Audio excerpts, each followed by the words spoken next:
Now students, अब हम पढ़ने जा रहे हैं कि किस तरीके से एक बैगर ने अपने बैगिंग करनी बंद कर दी। तो शुरुआत होती है इस चैप्टर की जब वो किसी से बात कर रहा है। Kind sir, have pity, turn your attention to a poor hungry man. इसी तरीके से कहते हैं भिखारी लोग, कृपया करके दया कीजिए और इस गरीब आदमी के ऊपर, भूखे आदमी के ऊपर ध्यान दीजिए।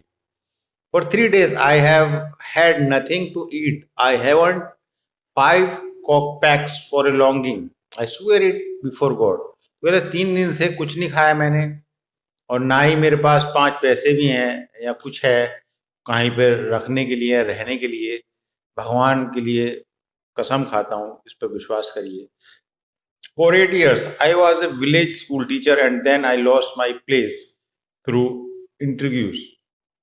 8 साल तक वो गांव में किसी स्कूल में पढ़ाता था, फिर उसने वहां पर उसकी नौकरी चली गई किसी वजह से। आई फेल विक्टिम टू क्लेमनी, क्योंकि वो फिर उसके बाद उसके ऊपर मतलब वहां से भरोसा खत्म हो गया और उसका वो शिकार हो गया। It is a year now since I have had anything to do. अब 1 साल हो गया उसके बाद कुछ काम करने के लिए नहीं। The advocate Sergey looked at the rigid fawn-colored overcoat of a suppliant, at his dull, drunken eyes, at the red spot on either cheek, and it seemed to him as if he had seen this man somewhere before.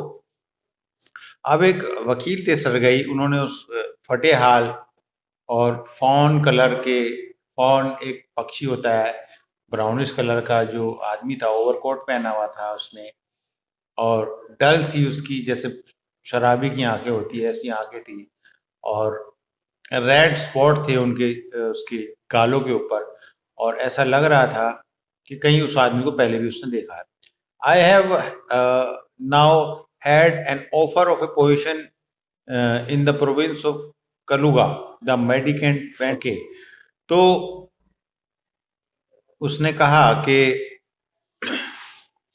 I have now had an, उस एक position की उसको offer आई है कलुगा नाम की एक जगह पर।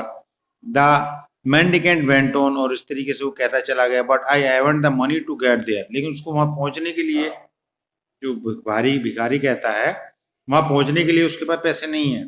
Help me kindly, I am ashamed to ask but I am obliged to by circumstances. तो दया करके कीजिए, मेरे ऊपर वहां जाने का किराया दीजिए, मुझे शर्म आ रही है कहते हुए, लेकिन मैं क्या करूं, हालात ऐसे हैं।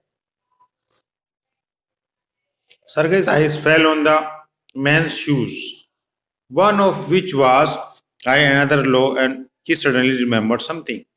तो सरगई जो वकील था उसकी आंखें उस आदमी के जूतों पे गई। एक जूता ऊंचा था, एक नीचा था, और एकदम उसको कुछ याद आया उनको देखकर। Look here, it seem to me I met you the day before yesterday in Sadovaya street. कहते मैंने तुम्हें परसों जो है सदोव्या स्ट्रीट में देखा है, उसने कहा। But you told me then that you were a student who had been expelled and not a village school teacher. लेकिन जब तुमने मुझको कहा था कि तुम एक स्टूडेंट हो जिसको स्कूल से निकाल दिया गया है, स्कूल मास्टर नहीं हो। Do you remember? No no no, that can't be so, mumbled the beggar. Taken aback, I am a village school teacher and if you I like can show you my papers. नहीं नहीं, ऐसे नहीं होगा। वो एकदम घबरा गया bagger, और उसने कहा मैं स्कूल टीचर था, मैं आपको पेपर्स अपने दिखा सकता हूँ। Have done with lying. You called yourself a student and even told me what you must had been expelled for. Don't you remember? कहता तुम झूठ बोल रहे हो, तुमने अपने आप को एक स्टूडेंट बताया था और मुझे ये भी बताया गया था कि तुम्हें स्कूल से निकाल दिया गया है, तुम्हें याद है? Sergei flushed and turn from the rigid creature with an expression of disgust.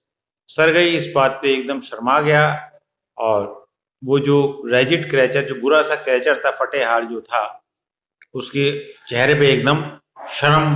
This is dishonesty my dear sir, he cried angrily. This is swindling, I shall send the police for you, damn you. कहता है ये तो बेईमानी है, और वो कहने लगा कि ये स्विंडलिंग है और मैं तुम्हें अभी पुलिस बुला के तुम्हें बंद कर। Sir, he said laying his hand on his heart, अपने दिल पे हाथ रखते हुए, the fact is I was lying, I am neither a student nor a school teacher, all that I was a fiction. तो फिर वो कहने लगा, सर विश्वास करो, ना मैं कोई स्टूडेंट था ना कोई स्कूल टीचर था, ये सब कहानी है, फिक्शन मतलब इमेजिनरी कहानी। Formerly I sang in a Russian choir and was sent away for drunkenness. पहले मैं एक रशियन ग्रुप में गाना गाता था, लेकिन ज्यादा पीने की वजह से मुझे वहां से बाहर निकाल दिया गया। But what else can I do, लेकिन अब मैं क्या करूं? I can't get along without lying. बिना झूठ बोले मुझे कोई भीख नहीं देता है। No one will give me anything when I tell the truth. कोई मुझे सच बोलने पे कोई भीख देगा ही नहीं। वट कैन आई डू, अब मैं क्या करूं? What can you do, you ask what you can do. तुम अपने आप से पूछो तुम क्या कर सकते हो। सरगई ने कहा, coming close to him, work, that's what you can do, you must work. कह रहे काम करो जाके कुछ,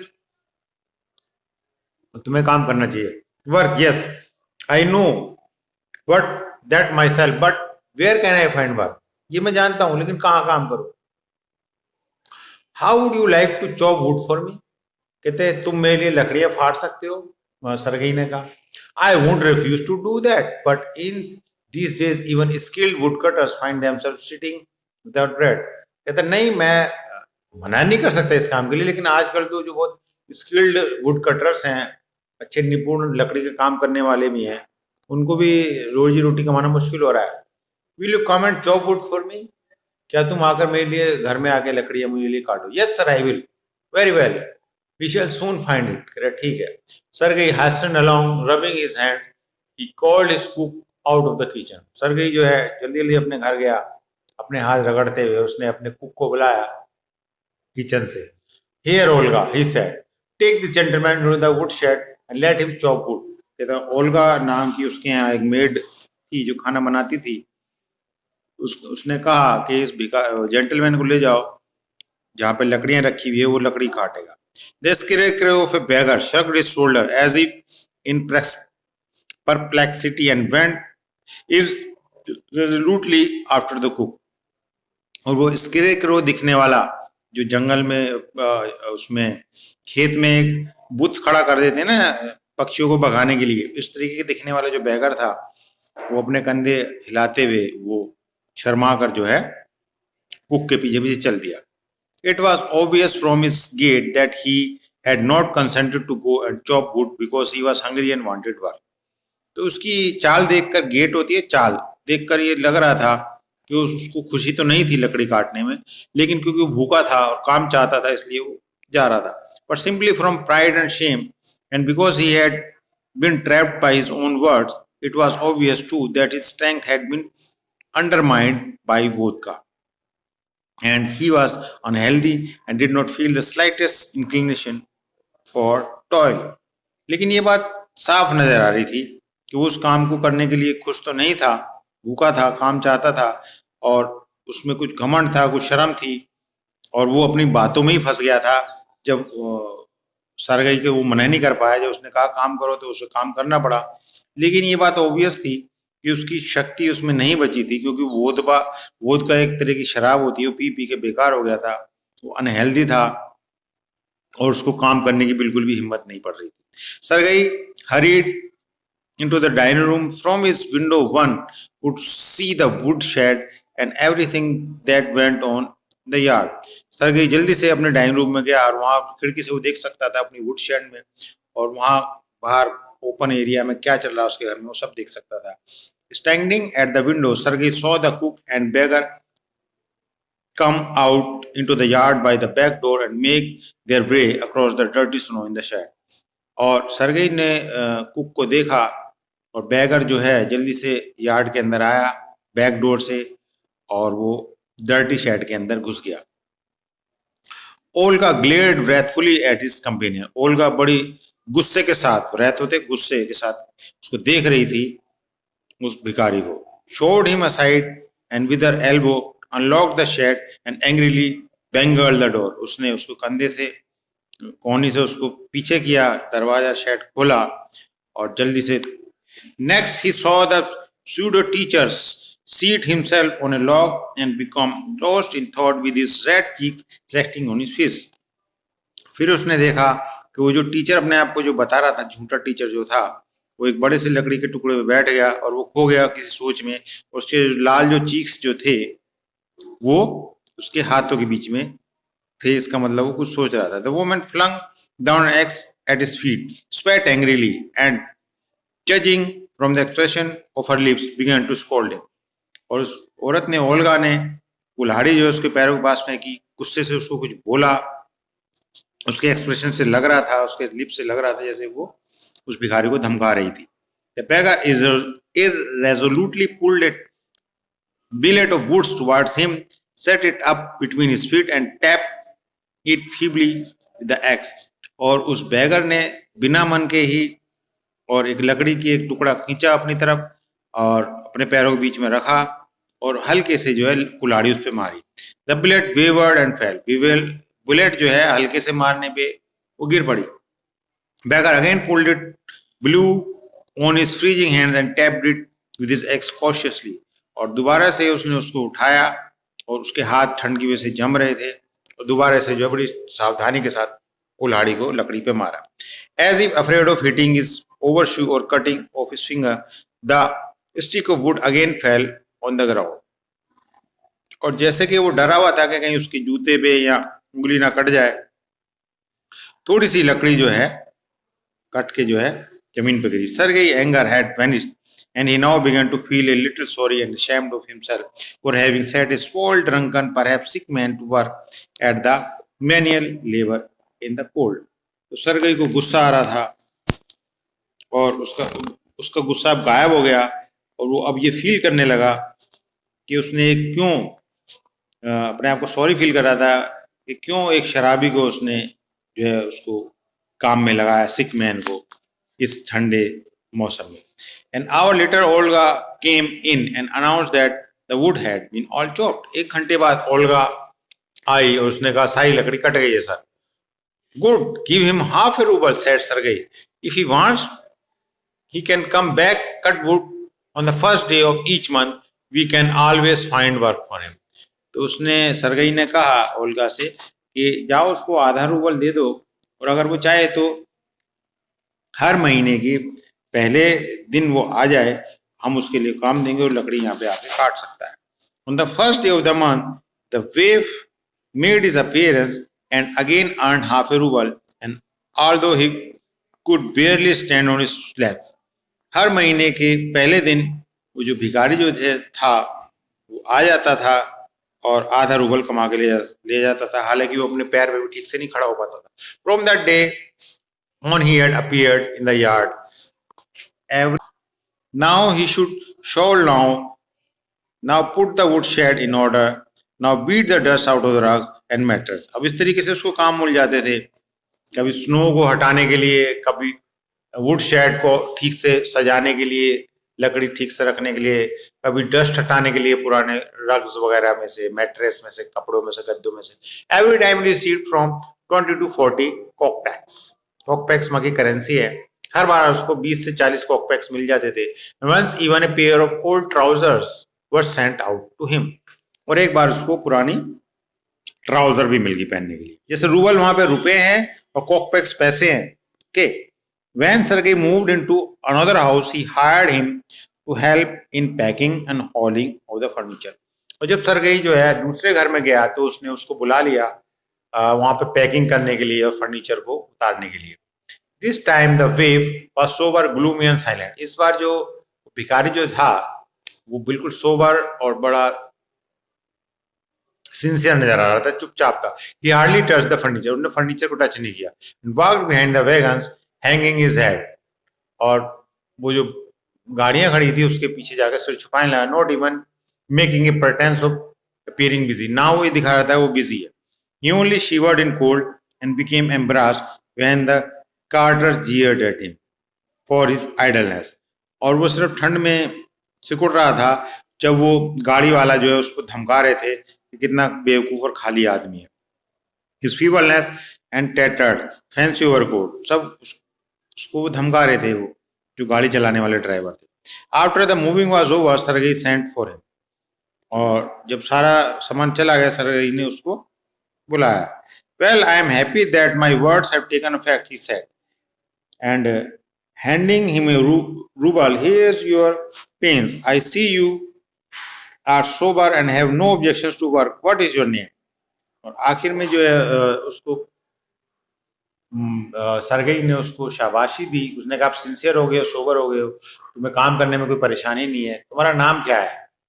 उसने कहा Lushkov, well Lushkov, I can now offer you some other cleaner employment, can you right?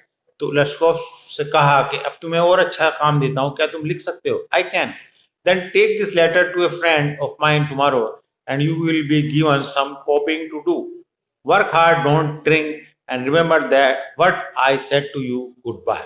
उसने कहा ये लेटर ले जाओ एक फ्रेंड के पास, वो तुम्हें कल मिलेगा और वो तुम्हें कॉपिंग करने का काम देगा, और वहाँ पे मेहनत से काम करना, शराब मत पीना, और याद रखना जो मैंने कहा है। उसको गुड बाय विश किया। Pleased at having put a man on right path, Sergei tapped Lushkov kindly on the shoulder and even gave him his hand at parting. और सरगेई को बड़ी संतुष्टि थी, उसने एक बुरे आदमी को काम पे लगाया है और उसके कंधे पे उसने उसको थोड़ा टैपिंग भी, थपथपाया भी। Lushkov took the letter from that day forth, और वो यार्ड में लकड़ी वगैरह फाड़ने के लिए या मैनुअल वर्क करने के लिए नहीं आता था। 2 years went by. Then one evening, as Sergei was standing at the ticket window of a theater, paying for his seat, he noticed a little man beside him with a coat collar of curly fur and a worn seal skin cap. 2 साल हो गए। एक शाम के समय Sergei जो है एक टिकट विंडो पे खड़ा था एक सिनेमा हॉल के, और टिकट लेने वाला था। तो उसने देखा एक छोटा सा आदमी उसके साथ आके खड़ा हो गया, और उसने कर्ली फर का एक कोट पहना हुआ था और सी स्किन कैप पहनी हुई थी सील स्किन की। और this little individual timidly asked the ticket seller for a seat in the gallery and paid for it in copper coins. और उस आदमी ने टिमिडली, जैसे दब्बू अंदाज में कोई गरीब सा आदमी कहता है, टिकट सेलर से एक टिकट मांगी गैलरी में बैठने के लिए, और उसको कॉपर कॉइन्स भी दिए। Lushkov, is that you? cried Sergei, recognizing in the little man his former wood chopper. एकदम सरगई उसको पहचान गया, तुम लश्कोव हो? Okay, how are you, what are you doing, how is everything with you? तुम कैसे हो, क्या कर रहे हो, सब कुछ ठीक तो है? All right, I am a notary now and paid 35 roubles a month. और वो बोला मैं नोटरी में काम करता हूँ, कोर्ट के अंदर होता है ये डिपार्टमेंट, और मुझको 35 रूबल्स जो है heighted for your sake. I am very, very glad, Lashkov. You see, you are my godson, in a sense. I gave you a push along the right path. You know, do you remember what a roasting I gave you? तो उसने कहा भगवान का शुक्र है, बहुत अच्छा है, मैं बड़ा खुश हूँ तुम्हारे लिए, और मैं बड़ा खुश हूँ लश्कोव, तुम देखो तुम मेरे लिए भगवान के भेजे हुए बेटे हो। एक सेंस में मैंने तुम्हें सही रास्ते पे लगाया। तो कैसा मैंने तुम्हें रोस्टिंग का मतलब किधर धमकाया था? I nearly had you sinking into the ground at my feet that day. एक दिन तो तुम्हें इतना मैं कोसा था कि तुम जो मेरे पैरों पे गिरने को तैयार हो गए। Thank you old man for not forgetting my word. अच्छा हुआ कि तुम मेरे शब्द नहीं भूले हो। Thank you too, said Lushkov ने कहा, thank you sir. If I hadn't come to you then I might still have been calling myself a teacher और a student to this day. Lushkov ने कहा अगर मैं तुम्हारे पास उस दिन नहीं आया था तो आज मैं टीचर या स्टूडेंट अपने आप को बताकर भीख मांग रहा था। Yes, by flying to your protection I dragged myself to a pit. और तुम्हारी प्रोटेक्शन में आया, और उस गड्ढे से, जो गड्ढा मतलब उस गरीबी का और बेशर्मी का जो था भीख मांगने का, उससे बाहर निकल गया। I am very glad indeed, thank you for your kind words and deeds, I am very grateful to you and to your cook. कहता है मैं तुम्हारे से और तुम्हारी अच्छे काम से और तुम्हारी कुक का बड़ा एहसानमंद हूँ। God bless that good and noble woman, भगवान शुक्रिया अदा करे उस नोबल वुमेन का। You spoke finally then and I shall be indebted to you to my dying day, but strictly speaking it was your cook Olga who saved me. कहता है मैं तुम्हारा तो बहुत शुक्रगुजार हूँ, उसने लश्कोव ने कहा वकील से, लेकिन तुम्हारी जो मेड थी, कुक थी ओल्गा, उसका मैं बहुत शुक्रगुजार हूँ जिसने मुझे इस बुरे काम से बचाया। हाउ इज दैट, ऐसा कैसे है? When I used to come to your house to chop wood she used to begin, oh you sot you. जब मैं तुम्हारे घर पे काम करने के लिए आया था लकड़ी फाड़ने के लिए, वो कहती ओ बुरे आदमी, ओ यू मिजरेबल क्रिएचर, वो मुझे गालियां देती थी। There is nothing you but ruin, तुम कुछ नहीं हो बस बर्बाद हो। And then she would sit down opposite me and glow sad and look into my face and weep. फिर वो मेरे सामने बैठ जाती थी, मेरे चेहरे को देखती थी और रोती थी, oh my unlucky man, there is no pleasure for you in this world and there will be none in the world to come. और वो कहती थी कि मैं बेटा तुम्हें ना इस दुनिया में अब खुशी है ना आगे मिलेगी, यू ड्रंकार्ड, तुम शराबी हो, you will burn in hell, तुम इस तरीके नरक की भट्टी में जलते रहोगे, oh you unhappy one. So she would carry on you know in that strain, वो इस तरीके से मुझे धमकाया करती थी। I can tell you much misery she suffered, और मैं नहीं बता सकता हूँ वो कितनी ज्यादा दुखी होती थी मुझे देखकर। How many tears she shed for my sake, मेरे लिए कितने उसने आंसू बहाए। But the chief thing was that, लेकिन मेन बात ये थी, chop the wood for me, और ये सब कहकर वो लकड़ियां खुद फाड़ा करती थी और पैसे मुझे दिलवाती थी। Do you know sir that I did not chop single stick of you for you, आपको पता है सर मैंने एक भी लकड़ी नहीं फाड़ी तुम्हारे लिए। शी डिड इट ऑल, सब उसने किया। वाई दिस सेव्ड मी, और इस सब ने ही मुझे बचाया। वाई आई चेंज, इसी वजह से मैं बदला हूँ। Why I stop drinking at the sight of her, I cannot explain, और मैंने क्यों पीना बंद कर दिया, जैसे ही उसको देखता था मुझे ऐसा लगता था कि मेरी माँ सामने आ गई है। I only know that owing to her words and noble deeds a change took place in my heart, सिर्फ उसी बूढ़ी औरत के शब्दों की वजह से और उसके अच्छे काम की वजह से आज मेरा दिल चेंज हो गया, मैं अच्छा इंसान बन गया हूँ। She said me right and shall never forget, और उसने मुझे सही रास्ते पे लाया और मैं उसको कभी नहीं भूल पाऊंगा। And however it is time to go now, there goes the bell, let's go and departed to the gallery. उसने कहा हमें सिनेमा हॉल में जाने के लिए समय हो गया है। लेट्स गो, उसके सामने झुका, उसको नमस्ते किया और फिर वो गैलरी के अंदर चला गया। तो ये एंटन चेखोव की बड़ी इंटरेस्टिंग स्टोरी है, जो फेमस रशियन लेखक थे। आई होप आपको समझ आई होगी एंड इसके क्वेश्चन आंसर्स करने में आपको हेल्प मिली।